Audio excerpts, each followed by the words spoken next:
Bismillahirrahmanirrahim. Alhamdulillahirrabbilalamin. Wabihi nasta'in wa ala umurid dunya waddin. Wassalatu wassalamu ala asrafil anbiya'i wal mursalin. Sayyidina wa maulana Muhammadin wa ala alihi wa sahbihi ajma'in amma ba'du. Alhamdulillah kita masih diberi kesempatan untuk kembali melakukan kuliah virtual kita.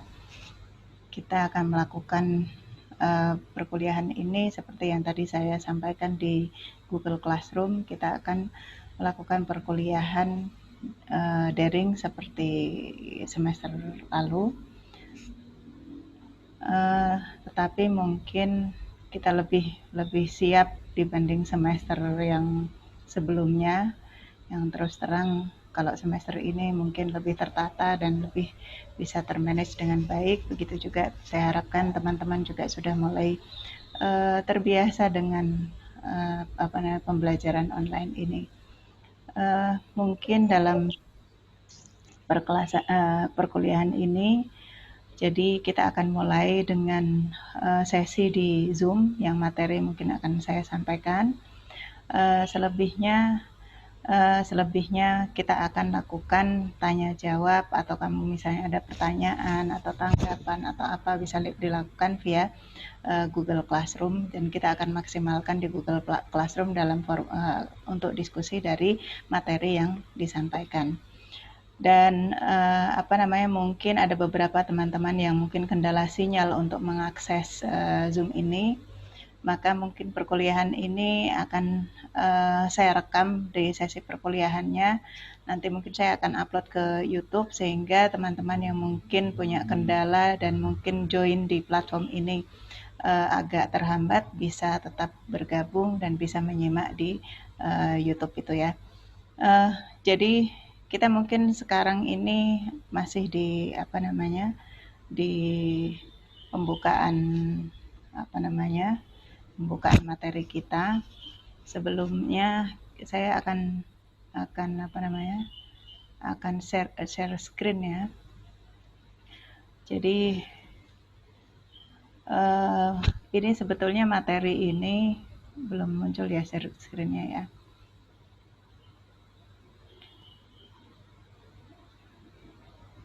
Sudah bisa dilihat ya. Jadi sebentar.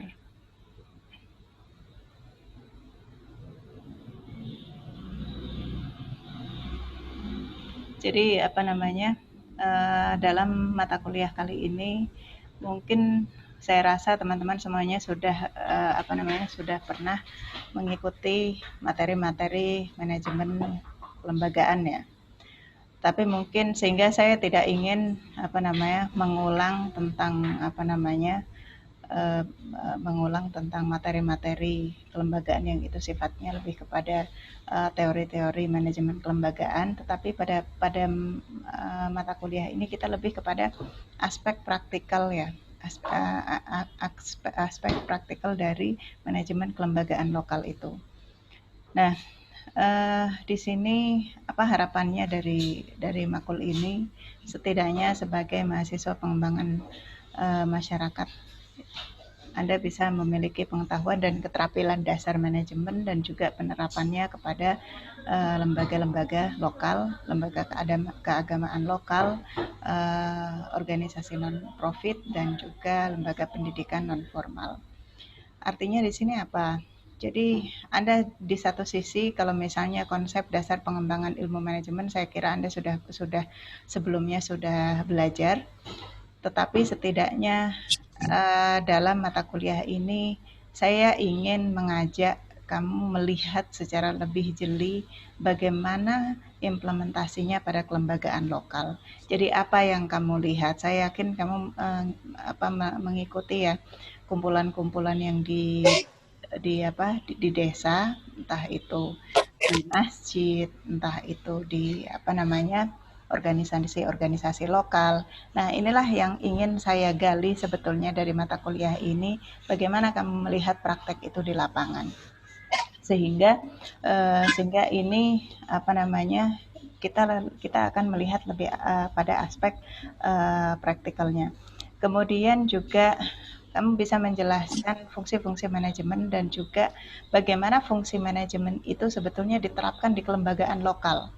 Mungkin kalau misalnya kita bicara tentang manajemen itu adalah standarnya demikian, atau idealnya tata kelola itu seperti ini.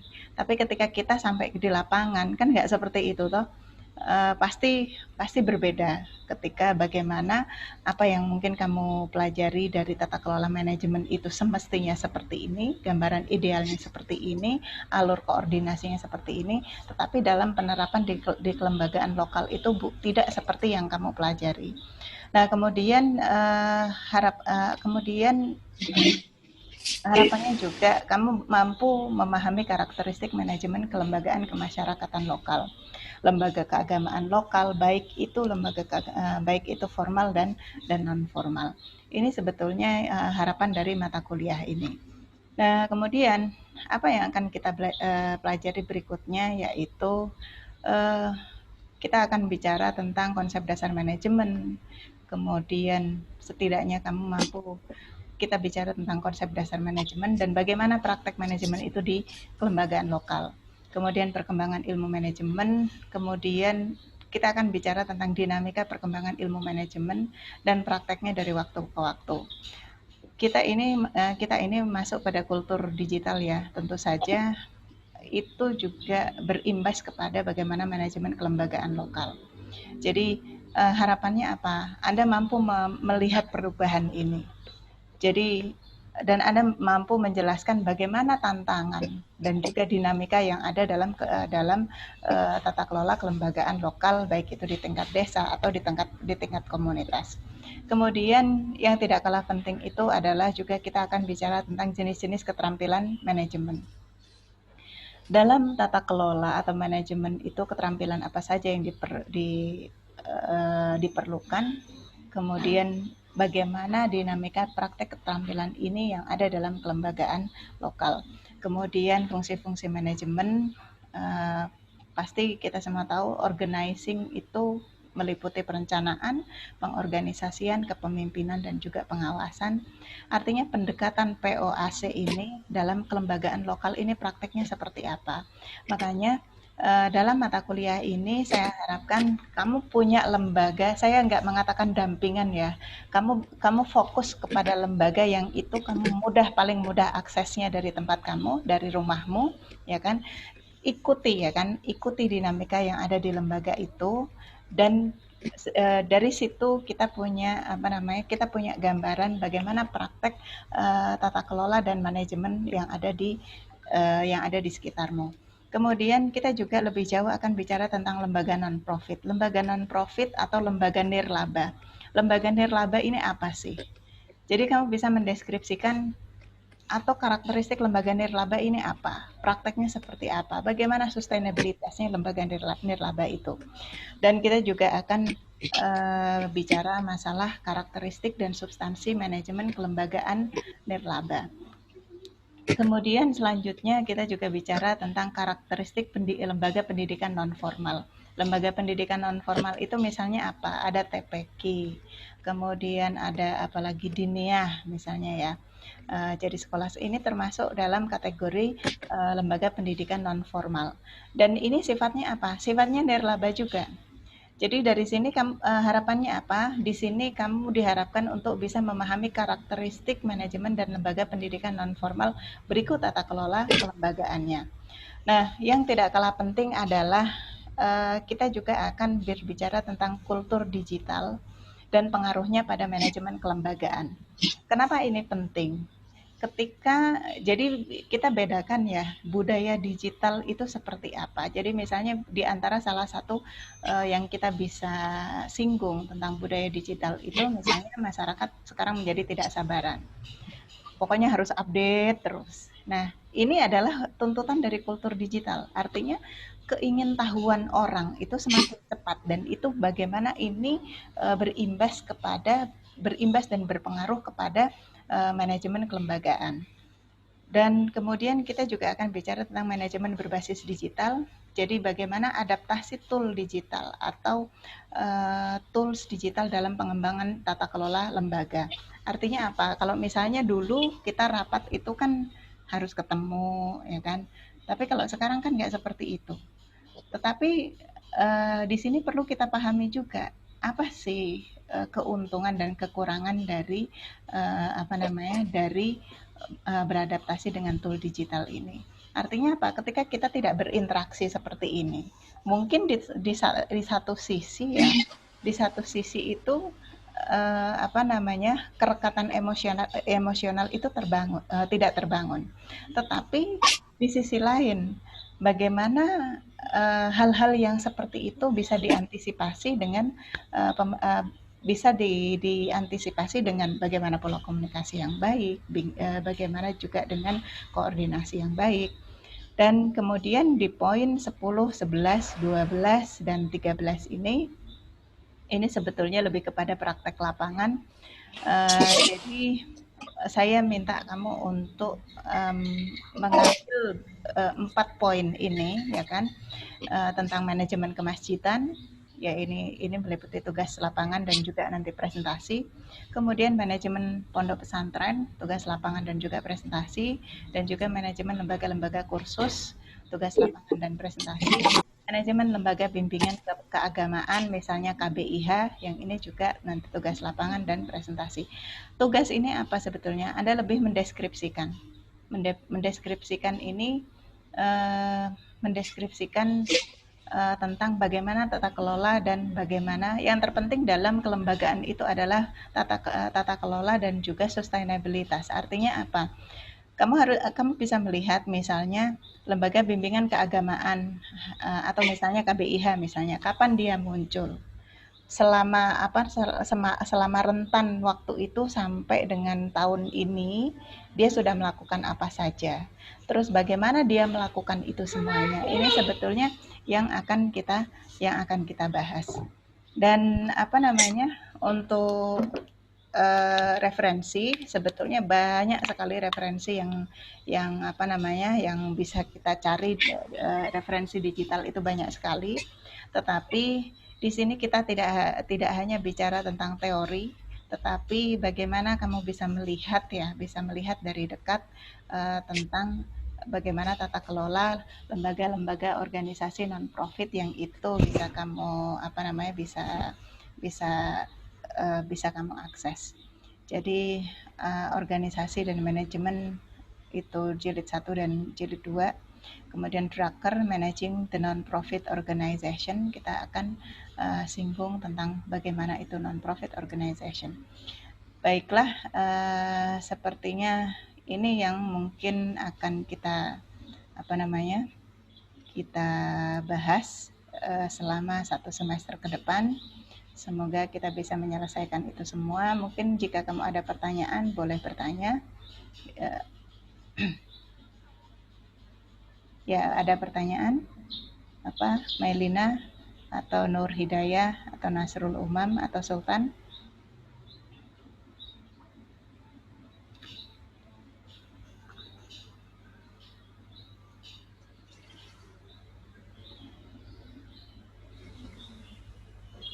Mana Nur udah unmute ini. Ada pertanyaan? Atau Nasrul? Ya, Nur Hidayah. Ya. Mas Umam sih. Ya, Umam. Enggak.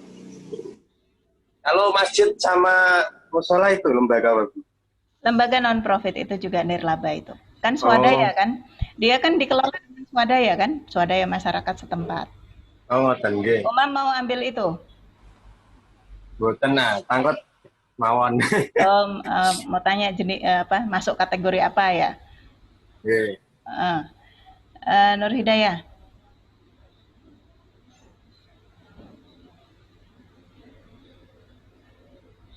Mungkin. Gimana? Mau tanya sekaligus curhat ya mungkin Bu. Jadi gini, di desa saya itu kan sebenarnya kurang aktif tentang kayak lembaga-lembaga desa dan juga beberapa organisasi-organisasi. Mungkin di desa yang lain atau di tempat teman-teman yang lain kayak seperti remaja masjid, Karang Taruna, terus mungkin beberapa organisasi dalam lembaga desa itu mungkin aktif, tapi di desa saya itu kurang aktif. Kalau misalkan tentang tugas yang tadi Ibu sudah jelaskan ya, kalau misalkan diambil salah satu tapi tidak terlalu aktif, itu bagaimana Bu? Soalnya kan itu nanti agak susah juga ya menerima datanya. Soalnya seperti contohnya kemarin waktu saya melakukan beberapa kali wawancara di desa saya sendiri, terlebih kepada perangkat desa, data yang saya dapatkan itu kurang terlalu valid karena mereka memang hampir atau mungkin jarang ya melakukan yang namanya kegiatan-kegiatan seperti itu atau melaksanakan program kerja mereka. Seperti contohnya PKK itu juga tidak terlalu aktif. Aktif. Terus juga seperti Karang Taruna malah tidak ada di saya, Bu. Di desa saya itu nggak ada Karang Taruna kayak begitu. Itu gimana ya, Bu? Soalnya kemarin dari pemudanya itu sudah berupaya supaya kepala desanya itu memberikan ruang untuk pemuda-pemuda, tapi kita cuma dijanji-janjikan saja begitu. Kalau misalkan diambil dari desa yang lain misalkan, itu gimana Bu? Yang terpenting adalah kamu mudah aksesnya, ya kan? Terus bagaimana penggalian informasi itu, kan gini, penggalian informasi di lapangan itu kan paling tidak kamu punya akses orang yang kamu kenal kan. Kalau di desa kan seperti itu. Kalau misalnya kamu menggali informasi, tetapi orang yang tidak terlalu kamu kenal kan juga, kamu tentu saja informasinya juga agak sulit juga kan. Jadi kalau boleh saya sarankan tempat yang memang itu mudah kamu akses, tetapi sekaligus pastikan bahwa kamu mendapatkan informan yang tepat untuk menggali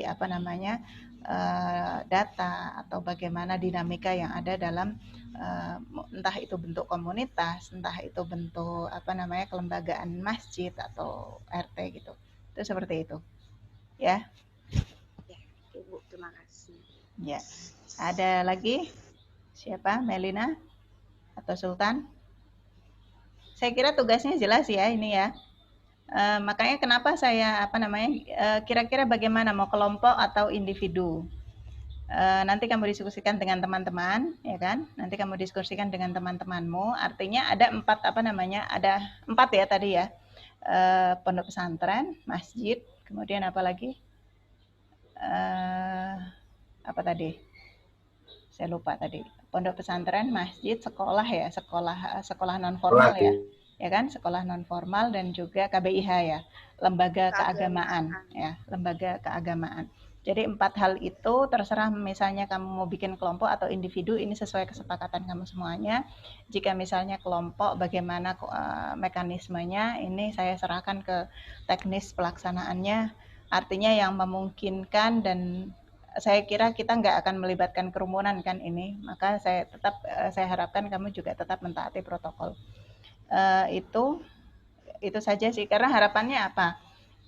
Ketika kamu melakukan tugas ini, kamu bisa melihat dengan dekat ya dari bagaimana prakteknya di lapangan itu seperti apa, dan dari presentasi itu teman-temanmu juga bisa bisa mendapatkan informasi dan juga pengetahuan yang karena kenapa ini saya buat beragam, supaya supaya kelompok-kelompok lain dari teman-temanmu itu juga bisa mendapatkan informasi dari sudut pandang lain sesuai dengan